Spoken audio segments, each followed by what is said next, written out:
जय जगन्नाथ। तो आज रोषे अच्छी भात आ कौन अच्छे चलते देखिए। तो भात मोर होगला भात मुझे माटी हांडी कै मत भल लगे सहित हेल्दी भी अच्छी। तो भात होगला आज अच्छे सोयाबीन तरकारी जोड़ाक नॉनवेज माने मो जेजेमा तो कहूला आमिष कहीं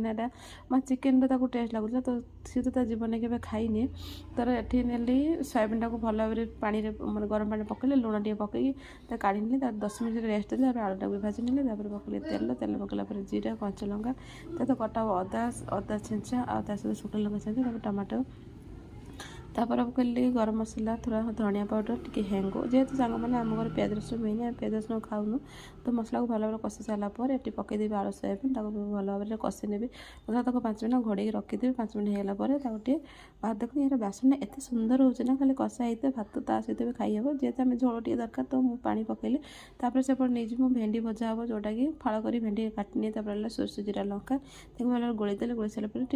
तेल पकईदे पकईली लुण लुण मुझे आग पकईनी कहीं आग पकड़ी ना भेंडीटा बिल्कुल चिपचिपा जा भल लगे कहीं फाड़ भेंडी बिल्कुल लाड़ ना कहीं भेंडी के धोईकी काटे तापर एमती मतलब मझीरे लुण पकेब टे भाजीला लुण पकई देखिए बढ़िया लगे तार पकड़े तेल तेल छुंक पकईली सोरिष टे लंका पकईली कलरा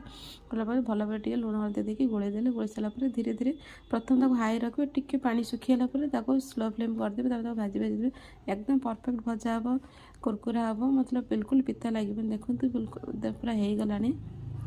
पूरा लाली लाली पड़गलानी ना बेस लाली पड़े भल लगे। तो मोर सेपटे तरकारी भी है भेंडी भजा। तो आज तरकारी एमती थी जब मो वीडियो भल लगे तो प्लीज लाइक एंड फॉलो करेंगे। देखो भेंडी भी भजा एकदम परफेक्ट भजा जोटा कि मुझे कै सबुदिन एमती मुझे 2-3 प्रकार भजा कै। तो आज ये खाई बहुत बढ़िया लगे प्लेन भेंडी एतटा भल लगे सोरस मैंने पिज खाते पिज पकड़े भल लगे। तो देखो मोर होगला ये आलू आलू परफेक्ट पूरा सीझे आलूटा एत प्रिय मोर मैंने भात आलूटा न खाया भल लगे। तो जोटा सहित भेंडी ये